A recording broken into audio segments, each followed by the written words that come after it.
Hello, hello, and welcome back to Sunshine Survival Series. It's been quite some time since I last did a video. I'm sorry. I've just been busy with a lot of things in life. But we're gonna get back into it, right? We're gonna start getting some more videos up and going. I appreciate you all for being very patient with me. I've been doing a couple of other things like streaming and all that kind of stuff, trying to keep myself going and moving with it. So, having a great time with it. But today I actually have a little something special, a little something different, right? Kind of different, not extremely different, but there's actually going to be a story that I'd like to tell you guys. A story that I I enjoy the story, and I want to share with you guys. Primarily what I'm just going to do is I'm just going to be doing some resource gathering just because I need resources, right? I need lots of resources for my builds and all that stuff. So we're going to be doing lots of resource gathering, and while I'm doing this, I'm going to tell y'all a beautiful story. So yeah, I hope you guys enjoy. There was this story of this girl. There's a story of a girl, and her name is Faith. Beautiful name, right? I can't get these. Thank you. There we go. So her name is Faith, and she has this desire to be a nurse. She really wants to be a nurse. It's just something that she's always wanted to be ever since she was a little kid. So she does everything that she can, you know. When she grows up, she goes and she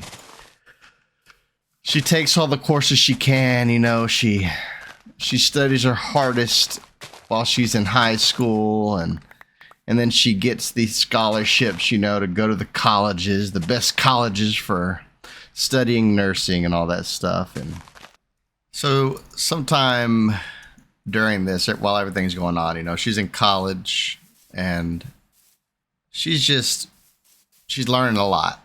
There's a lot. She's learning a little bit about people, you know, and sometimes some people can be a bit frustrating. And her dad is very helpful, right? Her dad is so helpful. She always goes to him with everything. This, you know, during college, during high school, like during her high school years, you know, she'd get frustrated with people, and her dad would be like, "Hey, look, these are people too, you know, and you just got to understand that everybody's living their own life. They're all there in the moment, you know, doing their own thing." And during college, she had this moment, you know, where there was a person that she was very frustrated with, and you know, they weren't very kind. You'd almost say they're like a bully, right? You'd almost call them a bully.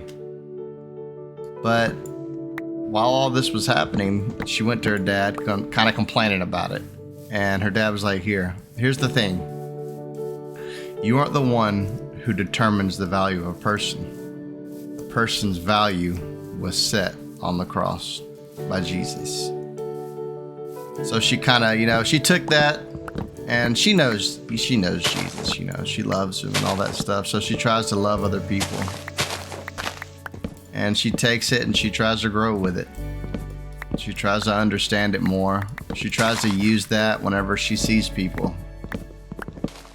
Over time, you know, she spends all the time she can in nursing school and becomes the best of the best. I guess you could say. I mean, I don't know how you become the best at being a nurse, but she does great, okay? She does absolutely amazing. Top of her class, you know, all that, highest grades. And as she makes it through this, you know, comes out at the end, you know, it's been a few years. She hasn't been home in a while. She's been living in her dorm, and she makes it home after graduating, and she gets in her room, you know, her childhood room that she grew up in, and she's just like, you know what? I think I want to try to find my own place. She wants to kind of make her own place in the world, you know. She's ready to find a job. She's ready to do something she loves. She has a vision for what she wants. After living the college life for a little while, she got kind of used to being on her own. So she decides to start going out and look, you know. She decides to go looking. trying to find things, trying to find a job, a job that is a part of the career path that she chose, a nursing job. She tries to find an apartment, ends up finding one for a pretty good deal. It's a pretty nice apartment. And she finds, after a lot of searching, she keeps searching and searching, it takes her a while. But she remembers some stuff that her dad said. Persistence is key. Keep persisting. Don't ever give up, and you'll find what you need. And then finally, she gets what she was looking for. She finds her a little job. Doesn't pay much, but it's a little job at it's at like a nursing home for, I guess you'd say hospice is what it is. But she wants to go and she wants to take care of people because she loves people. She loves them with all her heart. That's something that her father taught her, how to love people and be there for them. So she decides to go and take up this job. It's got pretty good benefits. It doesn't pay great, it doesn't pay great, but it has good benefits. So she just runs with it. She's driving, she's driving over here to this job, right? She's going to check it out, okay? To see what she can do, try to apply for this job. As she's driving up to the job, it's like a long, beautiful driveway with a bunch of trees. And in the distance, she can see the facility. She can see the facility, and like off a little bit to the left, she can see like a little lake. And right next to that lake, there's a beautiful hill, right? This beautiful hill. There's like a pathway with a bunch of flowers and stuff. And at the very top of the hill, she sees a big, giant oak tree. She's like, wow, that's a pretty oak tree. It looks like it's been there for hundreds of years, Just massive, with beautiful foliage, great coverage. And right underneath it, there's a little tire swing. It's kind of intriguing to her, Like, you don't see that. You see that in the movies, right? It's something you see in the movies. You don't see that kind of stuff often. So it's pretty neat to her. But she goes to apply for the job. She sees all the kind people. She's excited, She wants to get to know all these people and start working with them. So she applies for the job. She gets the job. Everything's going great so far, right? Everything's just going amazing. She is happy as can be. I have lots of stone. I need to get some cobblestone. Happy as can be, though, she loves the job. It's a tough job, right? It's a tough job. School can only teach you what's on the books, but there ain't nothing like experience. There ain't nothing like getting out there and doing it. So she's out there. She's getting started. She's learning, They're teaching her all the things. This is what you do, when you're taking care of the patients, taking care of the people, This is what we have to do every single day to make sure everything goes well. By the end of the day, they tell her, hey, so you're going to have 3 appointments through the day. So you get to work. She gets to work around 10 o'clock, right? She gets to work around 10 o'clock, gets ready, prepares. And that's if she wants to get there early. But 12 o'clock is when her first appointment starts. And her first appointment is a lovely lady named Miss Patsy. Miss Patsy is sweet as can be. She's easygoing, like no real issues, right? Miss Patsy is just easygoing, kind, gentle, loves to sing. And, Faith, she loves to sing too. So Faith's having a good time. She enjoys her time with Miss Patsy. So 3 o'clock rolls around, right? And she gets her next appointment. And her next appointment's a man named Mr. Mason. Mr. Mason, he don't really put up much crap. He don't care about too much. He honestly doesn't really want to be there, but it is what it is. He's there. And he's going to make the best of it. If you want to make Mr. Mason happy, you take care of his goldfish for him. You help him take care of them goldfish. He's got a little bowl of goldfish that he loves. and you help him trim his beautiful white oak bonsai tree. Oh, he loves his white oak bonsai tree. So as she's doing everything she needs to do with Mr. Mason, time finishes up, right? Time's coming to the close, and she's moving on to her third and final appointment. And this man, his name is Mr. James. He's not the happiest of men. He's got kind of a frowny face, you know. He's kind of angry all the time. You'd call him a grumpy old man, right? That's what a lot of people would call him, a grumpy old man. Grumpy old geezer. And she is just baffled by like everything that she tries to do for this man. She tries to just play around with him, joke around with him, but nothing seems to work. He's always in this kind of grumpy mood, and you know, he's not like the other two. The other two didn't really have any major issues. They were just kind of old, you know. No, Mr. James, he actually had a bit of an issue. He was nonverbal, so he couldn't speak. Holy crap. Didn't know that was possible. Yeah, he was nonverbal, couldn't speak. And he was also wheelchair bound, so he couldn't walk. Wasn't much movement going on with Mr. James. But she tried everything that she can do to make Mr. James happy. So she gets to the end of the day, you know, and nothing's really happening. He's not, you know, he's not very happy. He's just kind of grumpy old Mr. James, just like everybody says. Who he is, his coworker says, just how he always been. And she's coming to the end of the day, and she just can't stop thinking about it. She's like, how can I make Mr. James happy? How could I bring a smile to his face? Like, and so that night she kind of thinks up some things, you know, and she remembers something she thought it very minor, you know. She thought it was very minor at first, but she remembers something that she kind of thought about for a bit. And she remembers how she would see Mr. James in his wheelchair. Every time she was in there, he'd be right next to the window. And she would catch a glance because she remembered the hill, right? Remember the hill with the giant tree? She remembered that hill, and she saw that actually that window overlooked that tree and that hill.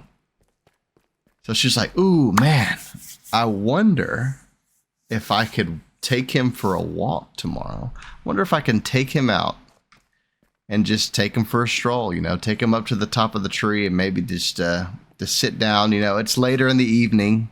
It's around 6 o'clock whenever it's around 6 o'clock when I'm doing stuff with Mr. James. So maybe we can watch the sunset, you know, maybe we can watch the sunset. So it's the next day, you know, and she's taking care of all of her appointments. She's having a good time with him. And then Mr. James, it's time for Mr. James comes up, you know, time to take care of Mr. James. And she goes over to him and she says, Mr. James, I would like to take you for a walk outside up to the hill. He just, you know, he looked at her a little bit crazy, like, what are you talking about, girl? So he looks at her kind of crazy, you know, what you talking about? And then he just nods his head, you know. He's like, sure, why not? Gives her that little nod of approval. And she's like, sweet. She's excited, you know. So Faith is very excited. Any moment she can get to potentially make a person have a great day or give a person a great day. How about that? She wants to take it. So she gets Mr. James. She hooks him up, you know. Here you go. Let's do this. She's pushing him outside, okay? They make it to the pathway. And on their way, there's this beautiful path, right? She saw it when she was pulling up that first time. There's this beautiful path with so many flowers and so many just beautiful trees that were like around the area. Smaller, I say trees. They weren't trees. They're like bushes, you know. Those bigger bushes, like all that kind of stuff. I would say a holly bush, but the holly bushes are very dangerous and hurt. But they're bushes that somebody had meticulously planted out there, right? They had, like, how would you say, they said, okay, I want this to go here. I want this beautiful bush to be here. I want these flowers to be here. And I want these plants to be here, right? And they obviously had set them that way, you know, for like design. They wanted them to look a certain way to make it look beautiful. And it seemed like somebody had worked very hard to do it. But even though she can tell that it looked like somebody worked very hard to do it, she could also tell that it looked like it had been years since somebody had been out there messing with it. It'd been quite a while. She sees all this and she just finds it kind of intriguing, you know. She thinks it's pretty, and they're moving up, they're rolling up the hill. It's a little bit steep, you know. It's a little bit of a walk, but after about 10-15 minutes of them going, they finally make it. And she kind of, you know, sets his wheelchair up beside the tree, locks it down so he can kind of look over at the lake and just catch in the views, you know. And she's kind of looking around for a second, you know, like, yeah, this is pretty cool, actually. And she just kind of takes a glance over at the tire swing, and oh boy, her inner child cannot hold herself back. So she hops in that tire swing and just starts swinging for a bit. Before she know it, it seemed like the sun was setting for a bit, you know. It was starting to set. So she looks over at Mr. James to see what's going on, and she can see just a little grin on his face. He seems to be happy as can be out there, and she was so happy when she saw that, right? She was so happy that she saw this smile. She's like, yes, I did it. She was very proud of herself that she was able to bring some happiness to Mr. James. So she went up to Mr. James. She locked him up, you know. Locked him up. She unlocked his wheelchair. She went over to Mr. James. She unlocked his wheelchair, and she began to take him back down to the facility. The sunset was absolutely gorgeous, and it was something that she could tell made Mr. James' heart glad that she did. So when she made it back, you know, she parked Mr. James up. She set him up to get ready for bed, and she just couldn't help but be intrigued by the beautiful garden, basically, that was out on the path. Basically the setup, you know, the beautiful trees, the little bushes, you know, and the beautiful flowers, the red flowers, the yellows, the oranges. It was amazing to her that somebody obviously had spent so much time to prepare that area, but it looked like it had been overgrown. So she asked her coworkers about it, and she had some coworkers that, you know, some of them had only been there for about a year, but some other ones had been there for a good 10 years. And she asked them, she said, what happened with that garden out there? It seems like nobody's been working on it.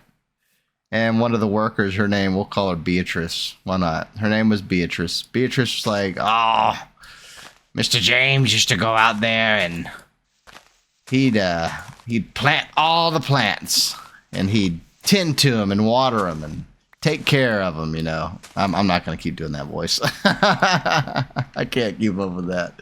But basically, Mr. James was the one that went out, and he would tend to the plants, you know, tend to the flowers, tend to the bushes, and he planted them where he wanted them to be, you know. It was a beautiful sight. It was something that he loved. But something, you know, something really bad happened, and he ended up getting very, very ill, very sick. So much to the point where he couldn't speak anymore. And his body became very frail, and he couldn't walk anymore. So they said that over time, because of everything that happened, he wasn't able to go out as much anymore. And nobody, you know, they didn't really have enough workers. Nobody really had time to take him outside. And soon his face kind of grew gray. The smile that he used to have dimmed and became a frown, and he was angry. He wasn't really happy anymore. He just looked like a grumpy old man. And this really broke Faith's heart.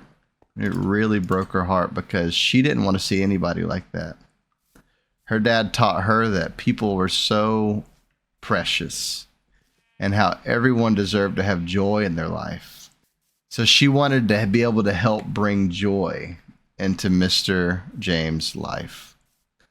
So she chose that day, that every single day that she works and every single time that she's able to be with Mr. James, that she will take him up there. She will take him up to that hill and let him enjoy the sunset. And she'll bring picnics and do whatever she can in the time where she is taking care of him. But she's going to take him up there to have a good time up on that hill so he can have some joy. Days turn into weeks and weeks turn into months. And before Katie knows it, fall's already passed and winter's approaching. And as she looks out, when she's pulling up to work, she looks out, she sees all the snow, and she's starting to worry a little bit. She's like, man, how am I going to get Mr. James up that hill? I really don't want to risk hurting him, I want to take care of him because that's my responsibility. But at the same time, I want to make him happy. I want to take him up to the hill. So she figures out a way, she rigs up a way, basically, to safely take him through the snow.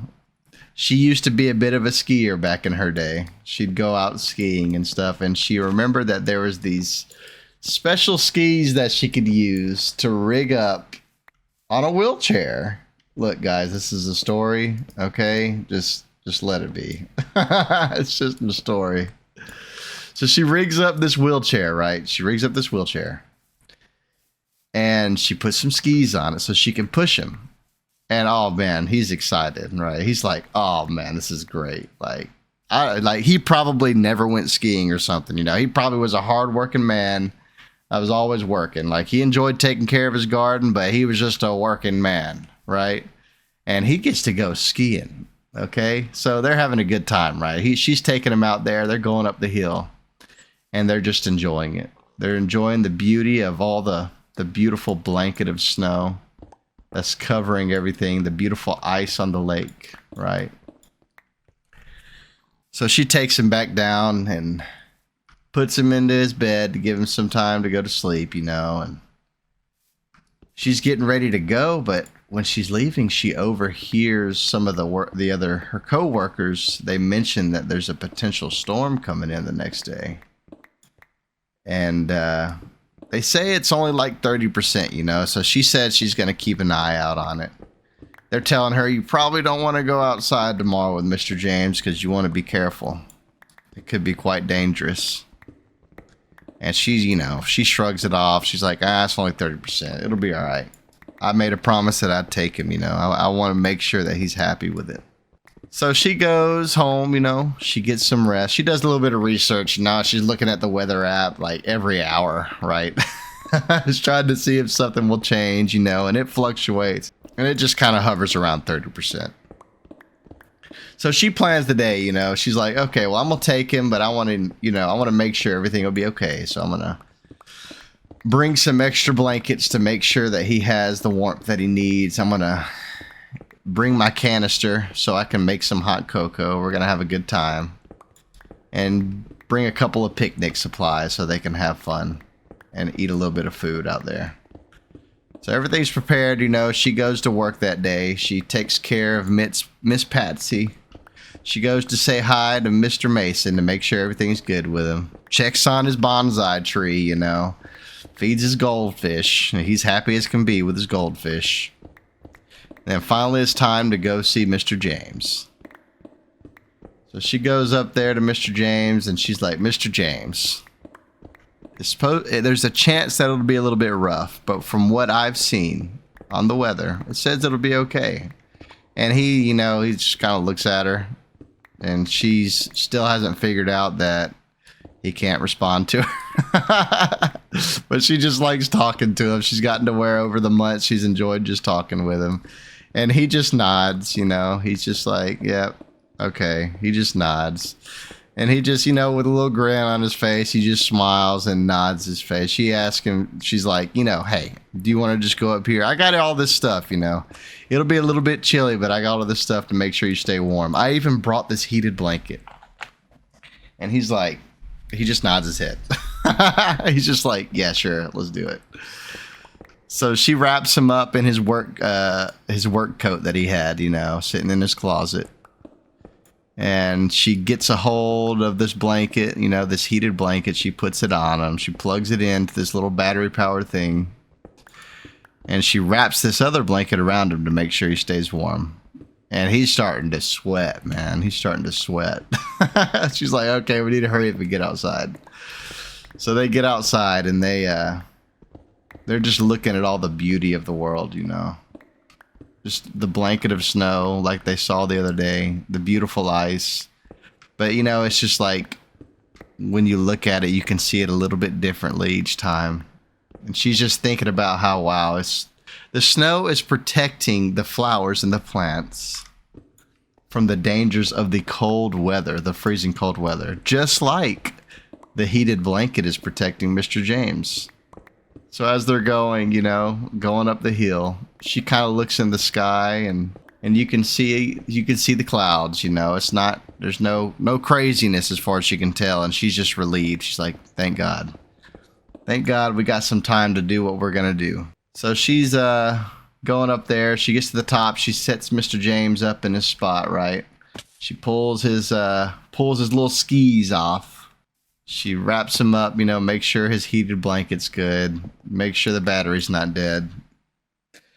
Pours him some hot chocolate.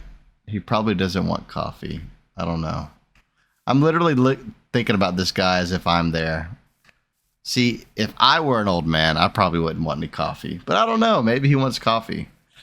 So she pours him a hot coffee. We'll just say it's a hot coffee for the story's sake. Nice little hot coffee to help him out so he can sit there and enjoy the sunset. It isn't quite sunset yet, but whatever. So she goes and she does her thing. She gets on the tire swing and she's just sitting there enjoying the beautiful creation that God's created. Looking at everything as far as she can, everything's white and beautiful. And she just thinks of the time that she has with Mr. James, She thinks back to some of the medical reports that she saw. And, he doesn't have much time left. He's not really getting any better. In fact, it's a little bit worse, But she's thankful for the time she has with him. That's why she was really wanting to take him to do these things, so that the last days that he had on earth was doing something that he enjoyed. So she's just contemplating all these things, and before she knows it, it seems like the sun is setting. But it seems a little bit early for that, and she looks up and the sky is gray. It's just starting to turn like a really dark gray, and she just jumps up and flips out. She's like, oh my gosh. She wasn't paying attention, but a storm rolled in. This snowstorm rolled in. So she runs over to Mr. James. She tries to grab the stuff, but she drops a few things, and she's running up to Mr. James and she's trying to set him up. She's getting his skis on so she can get him ready, and before she knows it, a blizzard rolls in and there's just snow everywhere and she can barely see. She starts heading down the hill with the stuff, and she checks on Mr. James to make sure everything's okay. He seems to be okay. Seems to be fine. He gives her that little nod of approval. And they're heading down the hill, and as she's heading down the hill, it's just like it's taking forever to get to their destination. She cannot see through this blizzard, and it's just getting absolutely insane.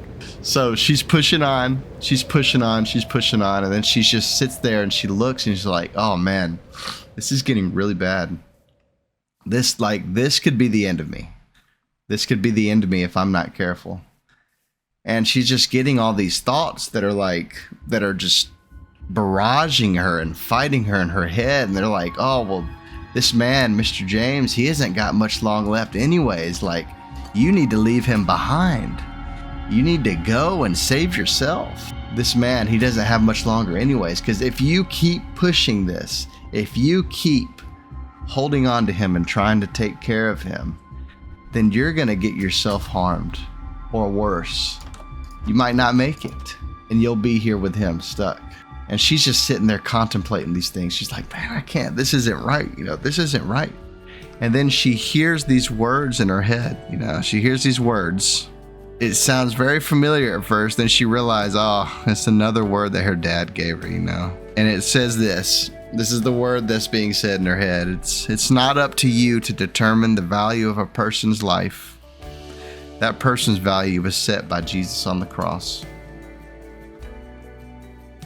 So as she's contemplating this, she's trying to see while she's pushing. And she's thinking about this in her head. She's battling in her mind for this man's life, this man who can't do anything for himself. He can't speak for himself. And she's just like, this is going to be a huge sacrifice. But she's willing to take it. She says, I have to do this. I have to push to give this man life, even if it's just for a few more days. I have to push to give this man life. So she pushes on, and she pushes, and finally she hears the voices of her coworkers crying out their name. It's like, Faith, Faith, where are you? And she calls to them, and they hear her, and they run towards her. And she feels like she's given it everything she's got left to push that wheelchair and get to them. Finally, she makes it to him. They get her inside, get Mr. James inside to safety. And she's sitting there. They're checking on her. Thankfully, nobody was seriously injured. She might have had a little bit of frost on her cheeks or something, Mr. James, thankfully, was wrapped up nicely. He had that heated blanket taking care of him. So he was doing pretty good. And she's just sitting there, just being reminded of what was happening. She thought that was it, She thought that was all that was left. And that there was a chance that she would have left someone behind, someone innocent, someone that couldn't do anything for themselves. There was a thought that crossed her mind to leave them behind.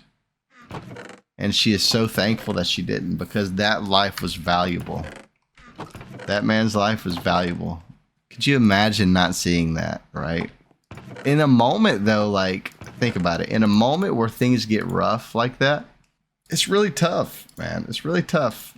But she made a decision because of something that was taught to her.